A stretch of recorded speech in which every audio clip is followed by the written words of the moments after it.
Okay, hello, my name's Greg. I'm the Rosarian at Railroads University. This is called Waking Up Your Roses.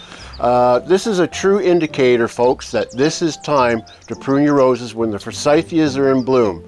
For me, I have about 100 and some roses, so when I start pruning, it's about mid-February.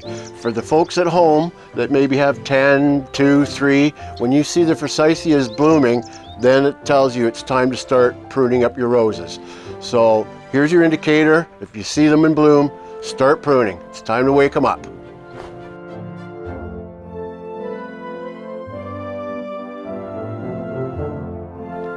So now we'll move on into the rose garden. Okay folks, this is a climbing rose, Ameglia. It's a seedling from the Kifsgate. When you do your climbers, you always want to try and get them to the edge here. So you tee them off like a ladder, you might say. You don't want your canes going up and over, because when you go to pull them down, you usually break them off. So you just clip away like that. Take the bottoms one out. Don't be afraid that you're going to knock off the new shoots that are coming out, because the roses are just starting to come out.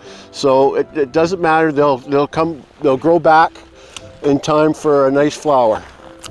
So you always go hard on them, because a rose is a working plant. So they always will work good if you prune them hard. And this will be my prune for the year on the climbing roses. You just keep whittling away, keep them coming down so you see what you're getting, and then after you get them clipped off, then you start tying the canes down to the rope. I have the rope here. It makes a good effect for the rose garden here. This is the original site of the Dunsmuir's Rose Garden. So I have been working this rose garden for probably 30 years. And I'm self-taught Rosarian. My grandfather was from England. He loved his tea roses.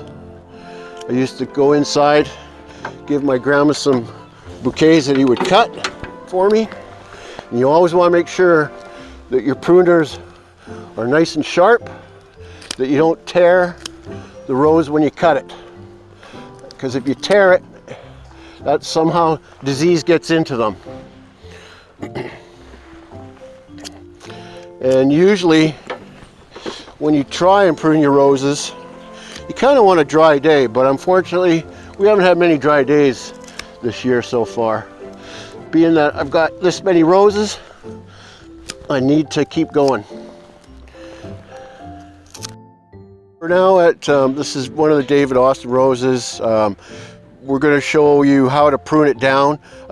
You don't ever be scared when you prune the roses, because they always grow back up. So this is our red blanket. And once again, if you knock the shoots off, don't worry about it, because we are still early in the season, so they will come back. So you want to work them hard, so you take them down fairly hard. It doesn't matter about knocking these off.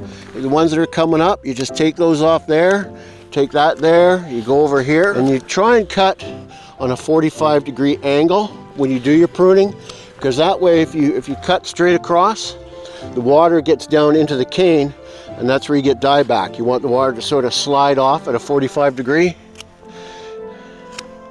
So this is what your finished product looks like when you prune it back. It's like 4, maybe 5 feet on the label, so you want to go down to at least 2 feet to give yourself some growing room. That way you've got lots of room for it to grow up, because it'll grow up about that high through the growing season. And like one more time, don't be scared about breaking these buds off, because they will grow back and you'll have a beautiful looking rose when it comes into the summer. This garden's usually full about mid-June, depending on the weather. I only tip them off in the winter time, because when you don't really know what the winter's going to do. So I always wait till this time of the year to do my hard pruning, my shaping, get it ready for springtime. And then once they go through their first flush, then you start doing your summer pruning to promote more flowers coming up, because the more you prune them, the more enjoyment you get out of them. When the beds come out, the 2 beds over there are apricots and yellows. These two beds up close to me are your reds, very beautiful. The far bed down there is your pinks and your sort of light pinks. The one over to the left here, those two beds over there are your whites. Very beautiful looking roses, very fragrant in here. This one, when it comes out in bloom, you could smell these roses all the way up to the library, which people come down the path, we could smell the rose garden from a long ways away. So it's very beautiful, but you usually get started a little bit of budding and flowers showing sometime around early May. Then the odd one will start to show up, and then by mid-June, full, beautiful. Come in and smell the roses.